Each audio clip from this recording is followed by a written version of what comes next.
Hi friends, I'm Lauren Bernick, and I'm flipping the script about growing older. My guests have been influencers since before that was even a thing. Welcome to the Anti-Aging Podcast. Welcome to Age Like a Badass Mother. I am a junkie for any kind of spiritual work that can lead me to a deeper understanding of why I act the way I do and how I can ascend to my higher self. So when I found out about today's guest, I nearly wet my pants. Wait until we dive in. Candice Thomas, author of Your Vitality Personality, is an award-winning holistic health professional, Enneagram researcher, and international speaker. She holds a bachelor's degree in molecular and cellular biology with minors in math, chemistry, physics, and English, and a master's degree in acupuncture and certifications as an Enneagram accredited professional and quantum healing hypnosis technique practitioner.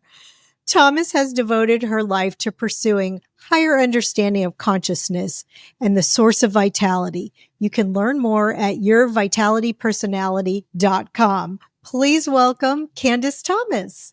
Hello. Thank you. Hello. Thank you so much. So glad to meet you. I'm very excited you're here. God, you have quite the background. Can you just give us the really, really quick version? Because what an interesting path. Just tell us how you got here. I'll try to be brief. It's a long I know, story. it's a lot. Yeah. So as a young person, I thought I would become an English professor. And I took a bunch of creative writing and English classes in college. And then I changed my major to a pre-med degree and decided that I wanted to go into medicine. So that's that molecular and cellular biology with all those minors built in. But actually, I immediately saw that I didn't fit in with Western medicine. And even my peers in my classes were not the people I would be friends with or anything. I was like, this is not my place. I don't belong here. And that probably was the beginning, surprisingly, of my spiritual journey as well. You wouldn't think that science classes are where you find spirituality, but when you're learning about function of the cell and genetics, it's a miracle. I mean, it's just a miracle when you see how organized life is and the genius that is behind it. So that was probably the beginning. And there's nobody to have those conversations with in pre-med. So I left and pursued other things until I became unwell. And I started around age 30 getting migraines that no doctors could really help me with other than keep prescribing pharmaceuticals. And so I'm a mom with a baby and I'm taking major drugs, and just to get through the day. And that's when I said, there's got to be something else. And I tried acupuncture. And that was the beginning of my journey towards alternative medicine. And ultimately, I decided that I did still want to be a doctor, but I wanted to be a doctor of Eastern medicine, which is when I became the acupuncturist. And in acupuncture school, I was exposed to, I had just a most beautiful teacher who was an executive life coach, and she introduced us to the Enneagram, which is a personality typing system. And I loved it. It really helped me in my personal life immediately. And so when I went into practice, I decided that I would have every patient take the personality type quiz at the first appointment, not really knowing where it would lead, but I just thought it might be useful for them. It might be useful for me. I didn't really know how it was going to play out, but it ended up being my favorite part of my life. And it just kept getting bigger. It's amazing for establishing rapport with your patient, but immediately you can see how the health pattern is being informed by the perspective of the personality type. And so what I really started observing is that there are health outcomes by personality type and how much this has to do with the beliefs that we hold about how to live. And that's when I really started realizing that, okay, personality type is completely in charge of the mind. And eventually I realized, well, that's because the personality type is actually an ego template. And so this is really survival, scarcity programming by type that is leading us to have sort of negative outcomes. And so then I started trying to teach people, well, how can you have a positive outcome if you've just hardwired like this? And I realized that's where the higher self comes in. When you start opening up to a bigger sense of yourself that has much more power than you realized that it did, and you start opening your heart instead of being in the mind all the time, you're in your heart more. This shifts how you can use your personality type. It sort of frees you from the hardwiring that you're locked into. And now you can step into the highest aspects of your personality type where there is so much genius and also your joy. I think your purpose is aligned with your personality type, and your joy, how you can find your joy, is related to your personality type. And so actually you can use the personality type to help you find a life that uplifts and fulfills you. And what I found is that the patients who were into it and liked what I was trying to do, their health trajectory completely changed, but also their personal life changed. I mean, I started seeing all kinds of cool things changing. Marriages heal, and getting that new job that you never thought you could get, and making more money, and all kinds of stuff started happening. And so I really started to see the difference between people who are open to self-awareness and the health outcomes that come from that, and people who are not interested in self-awareness and allow their ego programming to run their life for them. Those are not positive outcomes. And so I ended up kind of creating a whole side pursuit, which is the book, wanting to educate people about how your personality type is actually totally central to your health and your quality of life. And there's something you can do about it. Yeah. I mean, oh my God, there's so much to unpack, but so what is, I mean, a lot of people are familiar with the Enneagram, but what is it lacking? It doesn't have I think the higher self and the Correct. Is the templates, the archetypes that it identifies are completely accurate.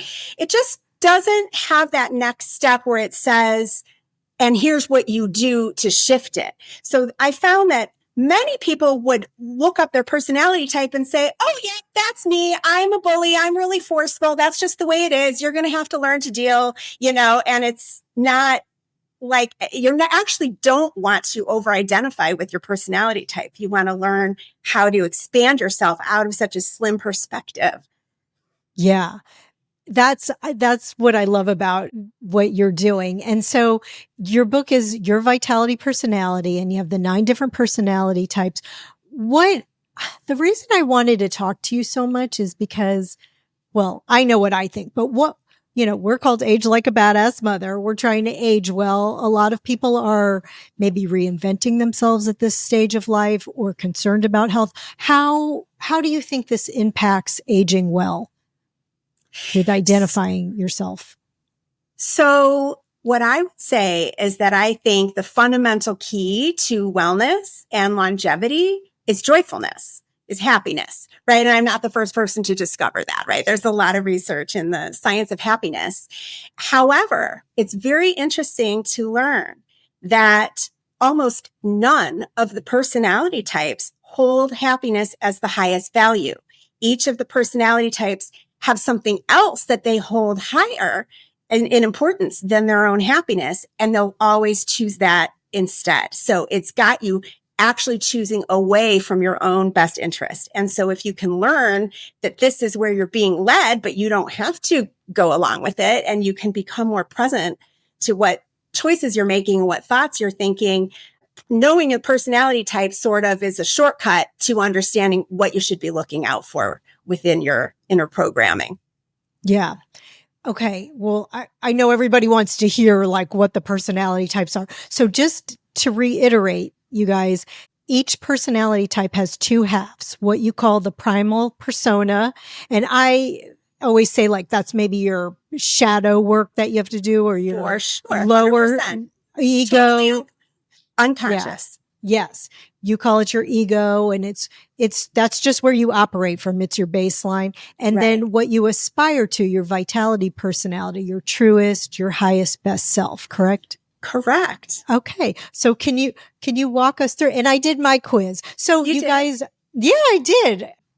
You guys, I hate to tell anybody to leave the podcast because God forbid, but I mean, if you're walking or you're on your commute, just listen and try and identify yourself. And then you can do the quiz later if you want, but you just go to yourvitalitypersonality.com to do the quiz. And Yes. it'll tell you. Mm-hmm. Okay. So walk us through the 9 personalities. Okay, so I do something a little different in that I give each personality type 2 names, one to reflect that sort of primal ego version and another name to explain the high side. So the type 1, the high side name is the architect. The ego side is named the judge. So this is somebody who's very concerned around order, but is order guided by the higher self, or is it just what my ego thinks that everything needs to be perfect and that it's my job to correct all of you, right? Mm-hmm. Type 2, the altruist versus the victim. Now, a type 2 would never identify with the name victim. They certainly don't think of themselves like that. But what the programming is that you should always put yourself last. You're supposed to be in service. So that's that I'm here for your needs and your feelings, not my own. So I put myself last, and usually I get myself in relationships who agree that it's good that I put myself last, right? So I'm a giver and I hook up with a taker, and now I'm locked in forever with having my needs unmet. The high side of that is the altruist who is a giver while still taking care of their own self first, putting themselves as the primary concern. Type 3, the luminary or the pretender. This is our typical type A, driven, success-oriented. That pretender is around modifying how you seem to other people. It's creating a successful persona for yourself that may not be totally true, but you kind of buy into, this is who I want to be, so I'll just say that's who I already am. You know, so the luminary is more aligned with a personal sense of self. It's driven from within. This is what I love to put my energy into versus this is what society tells me is the most reputable thing to put myself into. Type 4 is the creative or the diva. So this is a highly creative. I say they're the only hardcore right-brained ones out of the 9 types. So they're the right brainers in a left brain world, and it makes them feel really different than everybody else. They are really different from everybody else. They struggle with timelines and, you know, all of the concrete go stuff. They're more in their feelings, and this really bogs them down. When they step into the high side as the creative, they are more disciplined. They are more able to process feelings and not get mired in them. So they're able to create without that dark side. The type 5 is called the sage or the miser. They love information. They're trying to be more of an observer than an engager. They're kind of secretly watching what's going on. And even though they're pursuing wisdom, they are coming from a real, well, it's named the miser, a scarcity orientation where they feel they can't share. And so they don't share themselves. They don't share their wisdom. They don't share their stuff. And they kind of really self-isolate. And that can lead to a lot of depression. So the high side of that is the sage, where they are sharing their wisdom, where they're gaining wisdom through experience instead of books, you know, and they're actually willing to get in there and live. The type 6 is called the guardian or the alarmist. So the orientation is around integrity and really wanting everything to be safe and stable for all of us. However, that survival programming has them afraid of anything coming. You know, whatever's coming is probably bad, and it keeps you in a very high state of alarm all the time, very difficult to relax. Panic attacks are common. So getting up into the guardian is where you trust yourself and your ability to meet whatever is coming your way. You know you're intelligent. You know you're strong. You can find a solution. So now you're able to just calmly, rationally deal with what's at play. The type 7 is called the uplifter or the hedonist. This is a dessert first type, a pleasure oriented type. They only want the fun, happy parts of life. And this can lead to a lot of escapism that is self-destructive. And so when they move into the uplifter, they are inspired by their life. They're not afraid to face the dark side of things because they're grounded. They're connected to the higher self. Again, they can handle anything. The type 8 is called the leader or the bully. This is a power oriented, very powerful, very driven, brings big change. However, they, in their survival and scarcity mind, believe they need to be in charge of it all, control everything in order to sort of lock down the safety. But of course, this can be very destructive to your relationships and even to what you're trying to accomplish by sort of forcing everything. So when you move into the high side as the leader, now you're oriented around wanting to empower others. It's not about you having all the power and control. It's about helping everybody have power and control. And then there is the type 9, the healer or the submissive. Very gentle, very kind, very soft people. They're everybody's safe place to land. However, they're afraid to speak up for themselves at all. And so they become very passive and submissive, often can hook up with bully kind of personality who want to be in charge of everything. And so they sort of surrender all their power. And that's, of course, sabotaging who they're really meant to be, which is the healer.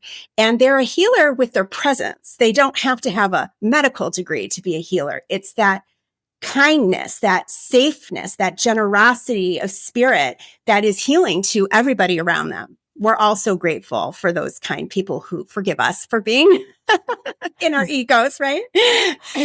Yeah. Oh my gosh. And I'm sure as everybody was listening, they were trying to find themselves and the people they love. And so what are you, Candice? I'm a type 7. I'm the uplifter and the hedonist for sure. And which do you think I am?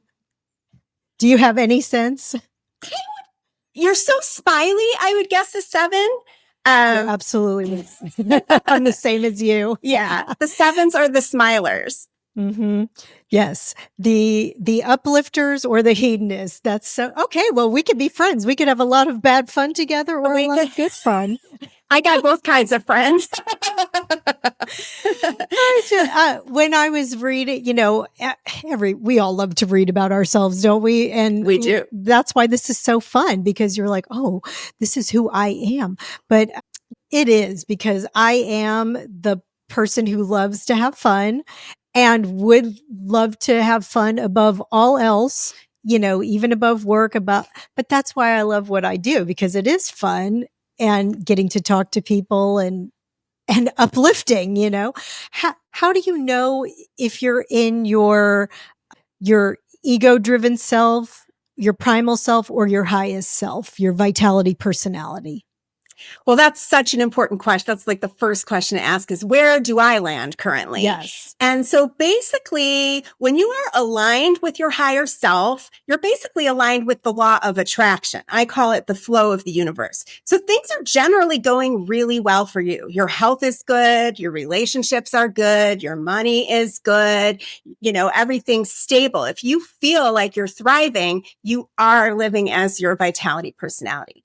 If you have a lot of struggle going on in your life, then that is an indicator that you are living from a place of ego because ego creates polarity and conflict. So that's where we have health issues, money issues, relationship issues, and probably more than just one, kind of all of them going on. Right. Right. So if your life is going pretty well, you're doing the right things. Yeah. And if it's not, then so you've identified, all right, I'm not living in my highest, truest self, my vitality personality. Okay. So now what do you do? Yeah. I know you have like an integration process, right? Like I do have an integration process. So what is that? What do you do? Okay. So first and foremost, we have to develop a practice of getting out of the mind and into the heart because the ego is that mental chatter that we all experience all day. Our primal persona is in charge of what our mind is doing. And so if it's doing what it wants to do, we are not in charge. Our ego is in charge. So when you actually literally put your attention on your chest, I like to picture an orb in there that I'm kind of holding. I'm putting my attention on it, and that's what like holds it there.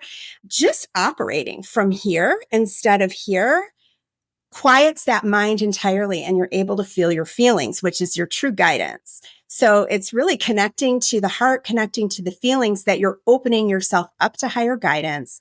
And then, yes, I do have exercises that I like to teach that help you heal some of the stuff that's in the way, help you quiet that mind and get yourself centered. So that integration exercise that you mentioned, I feel is the most powerful one. Okay. And so you have, and you talk about journaling, and you have a lot of exercises. I do. For this. I have general exercises in the last chapter of the book are called the Real You Methods. And those are for us all. But then by type, in the chapters about your type, you'll also find additional exercises that are specific for you. For you. Okay. Well, one thing that really struck me, that you said something about self-love is really the only way to level up. And I find, as I'm coming, getting to know people, I feel that that's really something that a lot of people struggle with, is self-love. And it's so sad, because I know as parents, you love your kids, you want what's best, but maybe we tell them some things that aren't good for them to hear, or other people, society. I don't know where we get this from, but we get it from everywhere. But what are some ways to try to really love and accept ourselves? Such a great question. I'm so happy you asked it. So self-love, I find the easiest way to discover self-love is to begin remembering yourself at younger ages.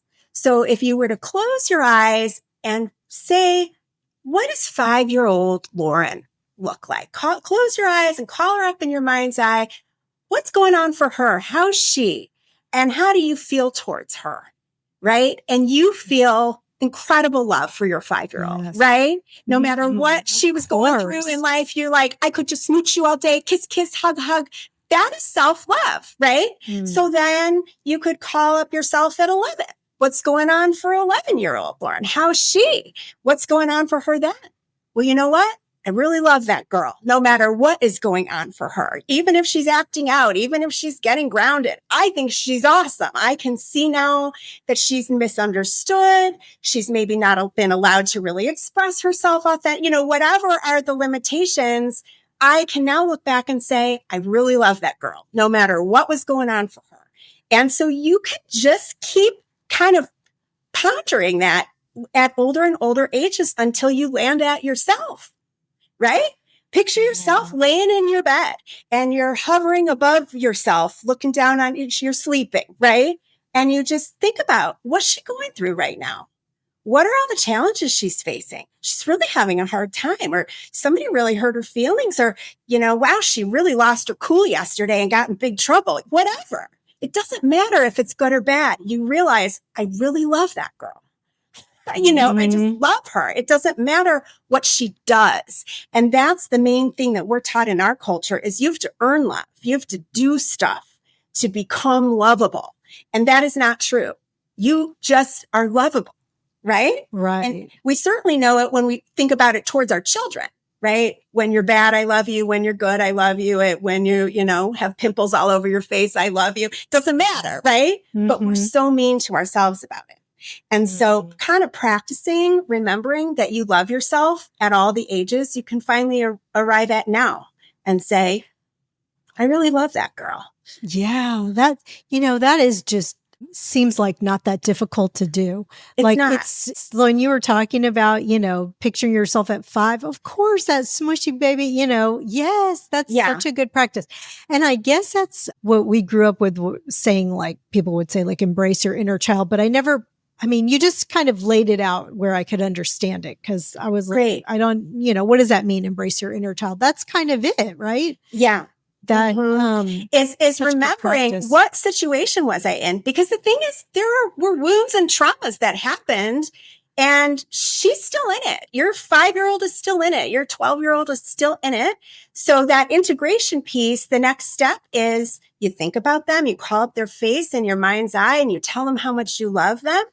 And then you hug them in your mind and pull them all the way in until they melt into your heart. And you realize, like, I've pulled this girl back in. This is coming home. I'm bringing everybody home, right? Instead of the story that they're still in, that trauma that never ended for them. That's how you end it. You say, I love you, and it's time to come home now. And you bring them into the heart. That's literal integration. It is. You're literally bringing them into your body, into your heart. Right. So once you know about your personality type, I like to give little labels to aspects of there are so many aspects of ourselves. It's nice to kind of identify who you're talking about. So now that you and I know that we're both type 7s, what you could say to yourself is hedonist Lauren. My hedonist Lauren. Yeah, when things get painful, she wants out, right? She's looking for the escape hatch, and I can feel her pain, but I know that it's best for her to process this instead of run away from it. And so I love hedonist Lauren, and I kiss her face and I pull her in, and so you could say angry Lauren, ashamed Lauren, whatever is the feeling that's kind of blocking you from being who you want to be. You name them, you call up their face, and you tell them, I really love you, and come home and bring them into the heart. That's so beautiful. And it's just amazing how calm and peaceful you feel after you do those exercises. Oh, I have no doubt about that. It was really interesting to find out that I'm the hedonist, because as a teenager, to say I was a hedonist is like, just begin to scratch. No, me too. I'm sure. Yeah, oh my right. gosh. And go ahead. 7s are the wild child. It generally takes 7s longer to settle down and stabilize than others. And that can give us a complex, because we start to see that we started out with a lot of potential, but other people are pulling ahead, we're not always strong finishers. We get real excited at the beginnings of projects, but we don't always see them through. And, so we're in our own way a lot. But the flip side of that is how many of the other types are wired to be conformists and to be conventional. And that I have discovered that does not serve you at all, not your happiness and not your health. So the 7s, by being that kind of wild rebel, is actually offering a new perspective to other people around, you don't have to follow the rules. You can just do what makes you happy, and that's an important archetype to serve as for other people. Yeah. And look at us. We're both helping other people now, right? That's right. Helping people heal. So we are living in our highest selves. I love that. Yeah. What trends do you see when it comes to happiness and well-being with the other archetypes or certain archetypes? So let's generalize for the sake of speed. So you can often divide these types up into thirds. So for example, types 3, 7, and 8 are the assertive types. So that's big energy, big drive, goal-oriented, action-oriented.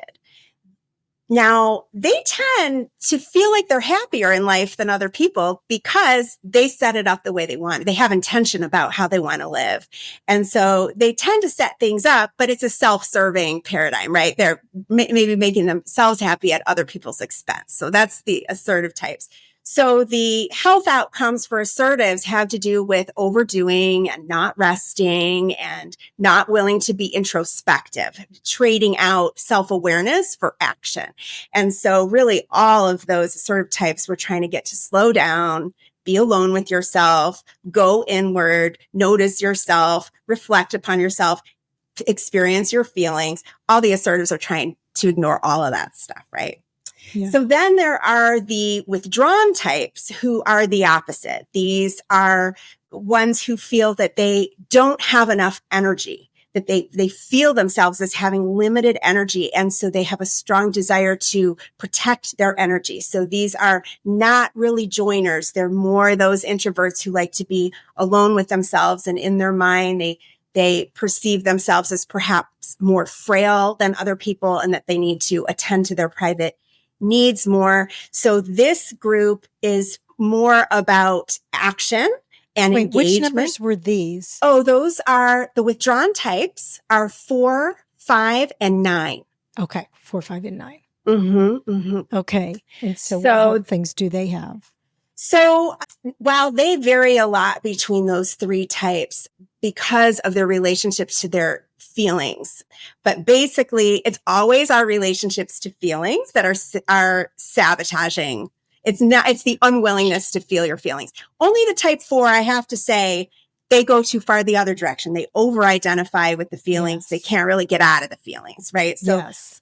And that's what's special about that. That's what they're teaching the rest of us, is to feel our feelings and to notice that we're having a human experience. Mm-hmm. But I think I have one of those kids, 4, the diva. I do too. Yeah. And so then there's the dutiful group. Those are types 1, 2, and 6. And those are the types that, whether they have high energy or low energy, they're going to meet expectations. They're going to do what they're supposed to do. They're going to be good girls and good boys. And so these are more conforming, more conventional. They're really not trying to be different or unique. They want to fit in, but they also have a very strong sense of duty and responsibility.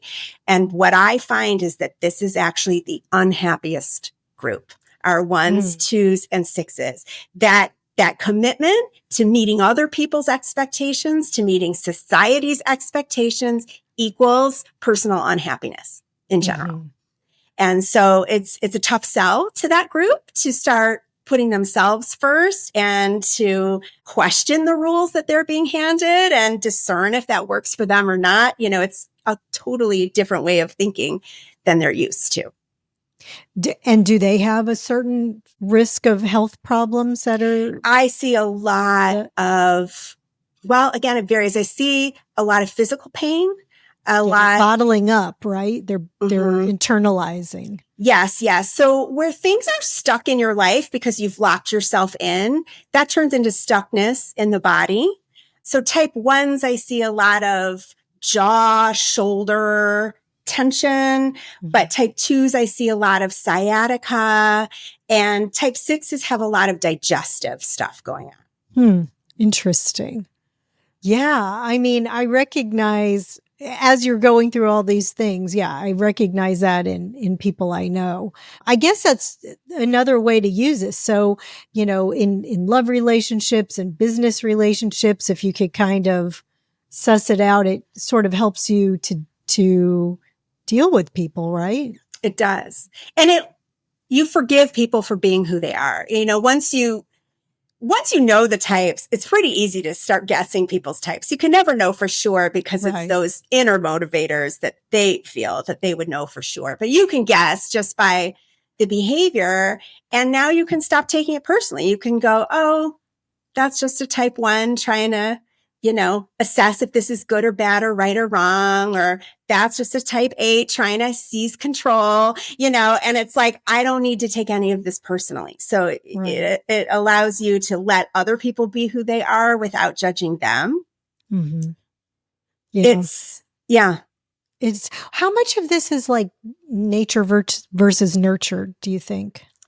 So I think that it is totally nature.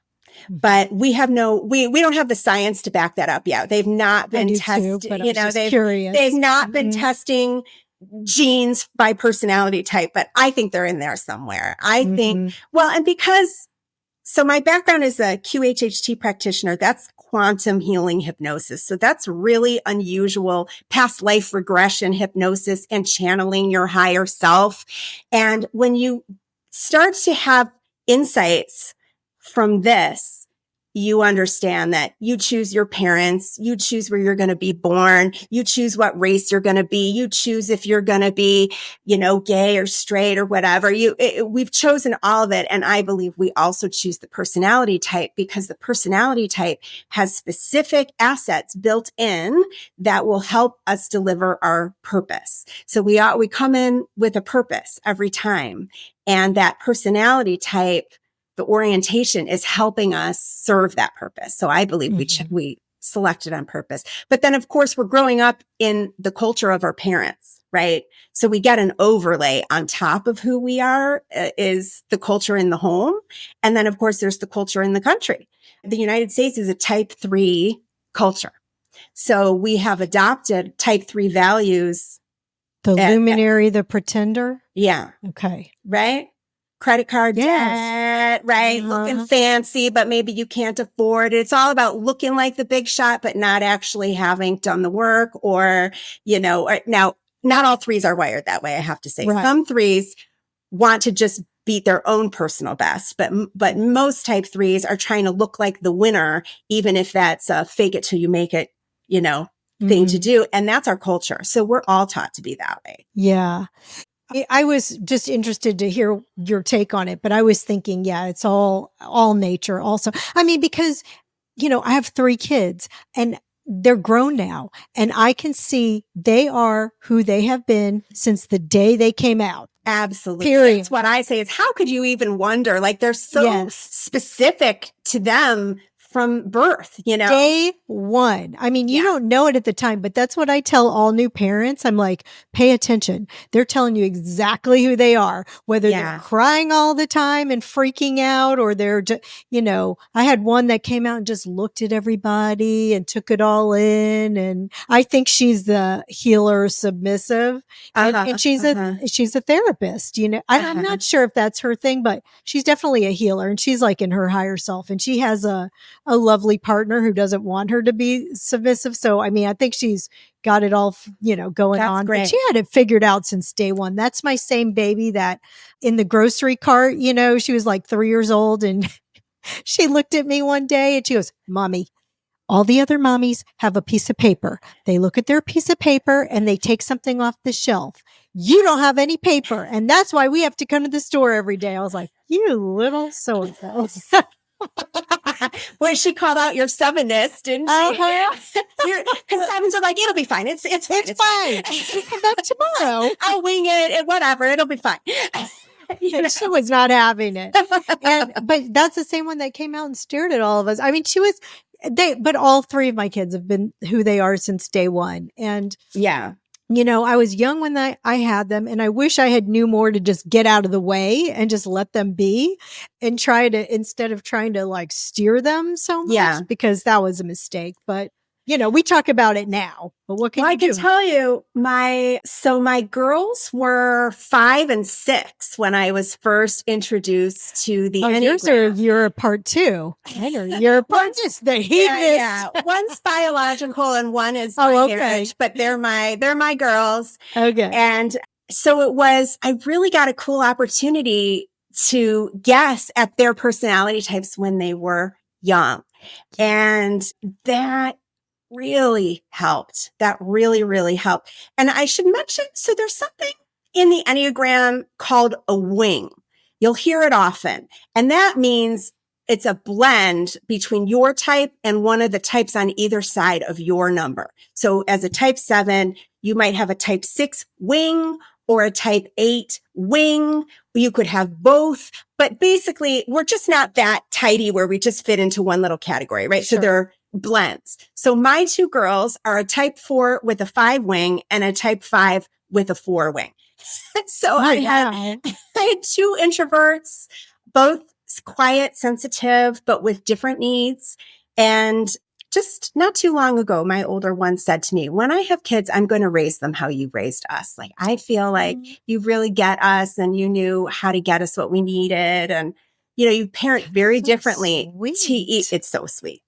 She's so sweet. My girls are super sweet. How old are they now? They're 22 and 23. Oh, that's so nice that they said that to you. Yeah. And they're best friends and they live in an apartment together and they get along great. I love that. My girls are like that. They love each other. In college, they shared an apartment, and yeah.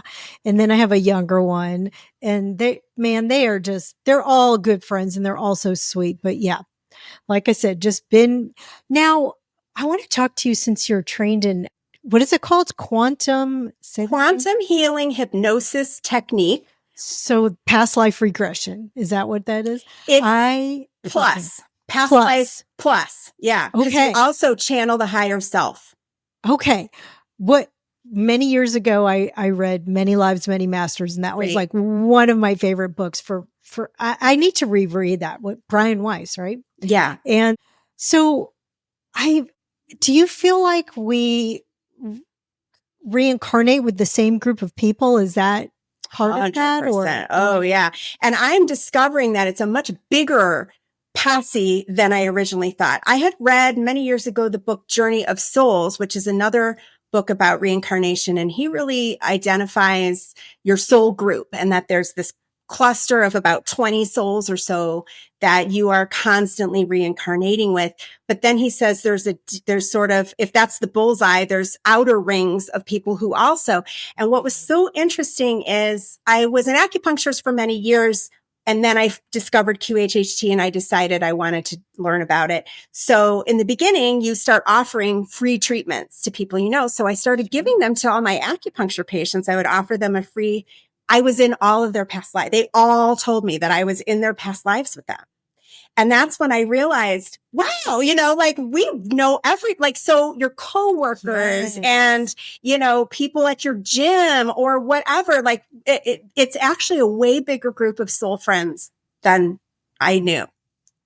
I totally believe that, because I've told the story before. When I met my husband, I was like, I didn't say word one to him. I was like, I love him. I've known him forever. And, I knew him. And then also one of my best friends, Nikki, I met her in Lamaze, and she was like 15 years older than me. I was a young mother, and she had been trying forever. Uh-huh. And she was so funny in Lamaze. And I kept saying to my husband, I was so cranky when I was pregnant. I didn't feel good. I was like, she's so funny that if I was in a better mood, I'd make friends with her. And that was the end of that. And then I saw her at the park in my neighborhood, like a year and a half later. I had 2 babies. She had 1. And I was like, I know you from Lamaze. And then we like hit it off like that. And I was like, we were meant to be friends. I knew it then, but I just didn't have the energy. But I was like, but here you are now in my path. 'Cause I knew we had been together forever. Yeah. I actually discovered that 2 of my male patients are ex-husbands, are husbands from past lives.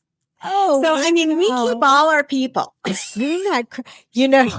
was just saying to my friend, we were talking about this and past lives and everything, and I just said about somebody, I was like, I really hope I get to ditch her in the next one. I can't do her again. I was like, with that attitude, you will see her again, right? That's exactly what I said. That's right. I was like, what am I going to do to make things right? And this is a relative. I was like, what am I going to do to get things right with her so I don't have to do this again? And I guess, I don't know. What do you do if somebody is so not self-aware and so not able to get there? What can you do with somebody like that? Okay. It's a great question. And it's really important to know, because this speaks to your healing. Right? Because these people that you're locked into sort of toxic dynamics, those are really old toxic dynamics. So you keep bringing them forward, right? So that integration exercise that I have in the book is actually something that I learned. This is going to sound really bananas, but this was a gift given to me by someone who channeled Archangel Metatron, who I had never heard of before, and I didn't know that was a thing. I have. So this was a gift from Archangel Metatron on how you heal yourself of karmic patterns. Okay. So I'll tell you what you do, and when you go off and do it by yourself, you'll say everything 3 times. So first you close your eyes and you call up their face in your mind's eye, and they're going to say, Bill, I love you. Please forgive me for any harm that I have caused you. And you say that 3 times. And then you say that to Bill. Yes. Or, And you can say it out loud. You can say it in your mind's eye. You're not saying it. You don't have to call Bill. This is This is spirit that you're talking to, right? You're just imagining that you call up their face and you say, I love you. Please forgive me for any harm that I have caused you. And you say that 3 times. And then you say, and I forgive you for any harm that you caused me. And you say it 3 times. And then you say, I return all your energy that I have been holding. And you say it 3 times. And I call all of my energy back into my heart. So this is like separating your energies, right? I'm giving all of you back to you. I'm calling all of me back to me because we've been intermingled, right? For a long time. So that's 3. So that's huge in and of it. You can do this for anything. Call your energy back into your heart. Any conflict you've had, anything that you're upset about, you're kind of giving that away, right? You're projecting it out there. So you call it home. Then now you can rescind vows. We don't always make vows, but in case you made a vow with somebody, you say, I rescind all vows between us. So that might have been a vow of poverty or a vow of chastity or something you made that you don't know that you made, but you're saying, I rescind it now. That's over. Then let's see, we did vows. So then we do commands. Okay. So commands, our words are creating our reality and we don't really realize that. But just by saying, I'll never forgive you as long as I live, I've now commanded to the universe that there's this hardness between us, right? So you're going to say, I revoke all commands between us. Any way I ever cursed you with my words or cursed myself with my own words, I take it back now. I revoke these commands. And then the final one are soul contracts. I dissolve all soul contracts between us. Oh, I love that. You know what? And if this does sound so bananas to people, and I'm sure they're already like, some people are like, okay, I'm already done with this. Right. Peace out. Right. Right. And I get that, guys. But if you're still listening and you still think this is bananas, I do appreciate it. But the thing is, that's helpful no matter what. Just to be clear, even if you don't believe, okay, this is really going to break a contract that I've had for past lives with this person, whatever, just so that you can get clear. I think that's a great exercise. And the truth is we're all energy. We're all, go ahead. What were you going to say? Well, just the incredible healing that my patients started reporting as a result of doing this with them. I mean, I'm learning it and then I'm afraid to kind of tell people that I've known a long time about it, but kind of tried it on and learned who was open to learning more. And they started practicing these techniques and the just fascinating things that changed in their life, panic attacks disappearing, pain that you've been living with your whole life disappearing, a relationship that you never thought would get on track. Suddenly they call out of the blue to say, I just want you to know I really love you and appreciate you. I mean, it was just, the stories were so exciting every week when a patient would come back and be like, you won't believe what happened after we did that clearing, It's been amazing. Of course. I totally believe it. And, that's there's so many reasons I wanted to do this podcast, and there's so many ways to age well, but a lot of it is not holding on to anger and bitterness and toxic relationships and being able to love yourself. All the things that we talked about today, I think are so important for healing and aging well and being happy. I mean, well, easy for us to be happy, but easy for us to say, right? Easy for us to be happy, but sorry for the other people. Well, do you have anything else that you want to talk about with regards to this? Because I was going to ask you some personal questions after this. No, I feel like you asked such ideal questions that we really got to the heart of it right away. Got to the meat. Good job. I love it. Thank you. Thank you so much. Well, we might have already covered this, but what's your best piece of advice for aging well? It is about deciding that you're ready to love yourself and make your happiness your top priority. This doesn't have to do with aging well, but what's the best piece of advice you've ever received? So I think it may have been some advice I received from my dad when I was in middle school. And I think we're about the same age, Lauren. So you probably remember the birth of Guess jeans. Oh, I do. Right? I had some burn up ones. I mean, no one had ever paid $50 for a pair of jeans 50? before. God. You know? That's insane. And I remember telling my mom, I want Guess jeans. And she said, no, they're too expensive. Go ask your dad. And I went to my dad, will you buy me some Guess jeans? And he said, I want to ask you something. Why do you want those Guess jeans? And I said, well, because everybody's wearing them and they're cool. And, you know, I want to be cool like everybody else. And he said, I want you to know something. There are two kinds of people in this world. There are leaders and there are followers. And I want you to ask yourself now, which one do you want to be?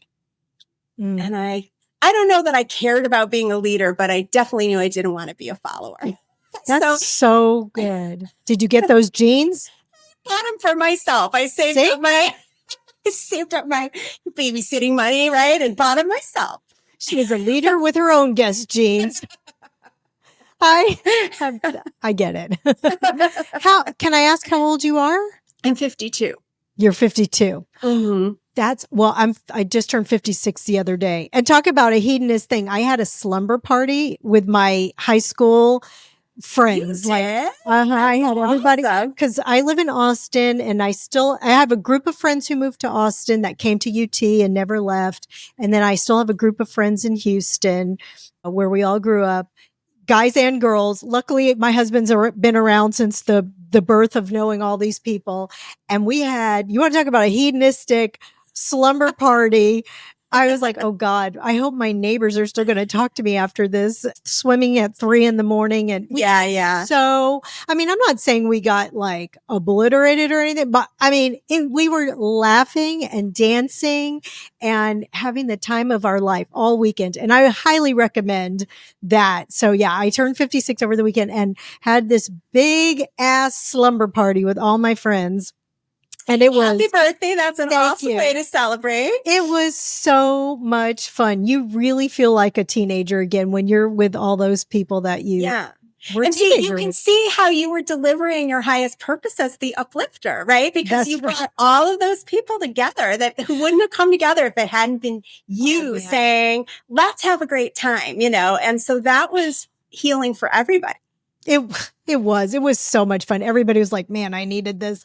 But what I was going to say is 52, I have learned is a year of rebirth according to the Maya calendar. You probably already know that, right? Do you? Yeah, I'm yes. And then also was it a full moon? I'm trying to remember. No, full moon's going to be Monday, I think. No, this last past one was like a Capricorn. I'm Capricorn. Yeah. And this whole reading that I saw on YouTube was saying that this final is the end of an era and that it's a whole rebirth starting. And that was like last month, you know? Well, so it's cool. A rebirth is always a good thing. Can't go wrong with a rebirth. And you seem to be doing aging well because man, you look phenomenal. Oh, thank you, girlfriend. Thank you. Yes. Do you have a favorite health or beauty product? Okay. So I do supplementation, but not with pills necessarily. So my favorite things that I add to my coffee are diatomaceous earth, which is I put that in my yard. Right. So diatomaceous earth it's silica basically. And so we are all very, very silica deficient in our body. It's a mineral, but we need it for our absorption function. So our ability to absorb our vitamins and minerals, our ability to absorb our water. So people have like edema where their legs are swelling or the joints are, that's all showing you that your absorption function is failing. And so you take this silica, you could take silica tablets. It doesn't have to be, a diatomaceous earth, but it dissolves in water. You can't even taste it. So this amplifies your ability to take in everything else. So it really improved. I can't tell you the number of people I've put on it who say that they don't get up to pee in the night anymore and how so much of their pain has disappeared. And then I pair that with something called sea moss. gel. Yes, I've heard of sea moss. Yes, So that's all I your have that in my minerals. smoothies. Yes. I do too. And also I take raw cacao, so that's all your raw cacao is all your amino acids. The sea moss is all your minerals. And that diatomaceous earth helps you take it all in and get your cells optimizing. Okay. I've heard a lot of things. I've never heard that. And is it a different kind than you put in your yard for the bugs? Well, it's food grade. Food grade. It's food grade, but it basically, I ordered it from Amazon and it looked like a big bag of chemicals that I was going to put in the yard. But all it's doing, it's a non-toxic way to treat insects, but it's because it absorbs all the water out of their body. They turn into a dry husk because it absorbed all the water. So that's that absorption function. Okay. Well, I learned something new. Okay. Yeah. And then lastly, what's your favorite concert you've ever been to? I'm not a major concert goer because you might be an empath like me. I find most type 7s can really perceive energy. And so being in huge crowds is like being in a car wreck for me, but the happiest time I ever had was when I took my girls to a Taylor Swift concert when they were younger. And it was just like such a great girl power, event. That is a good one. Oh my gosh. I love Taylor Swift. Even my husband loves her now. He's like, she's such a badass. She's amazing. She really is. Yeah. Well, Candice, I cannot thank you enough. What a fun conversation. You guys just go to, what is it? myvitalitypersonality.com. Your vitality. Okay. Your vitality. I'll have it in the show notes. yourvitalitypersonality.com and do the quiz and read about it and get the book. And thank you so much thank you for having this me. illuminating conversation. It was really fun. And I appreciate it. Take care. Thank you so much. Bye-bye. Bye-bye. Thanks for listening, friend. From my heart to yours, be well until we meet again.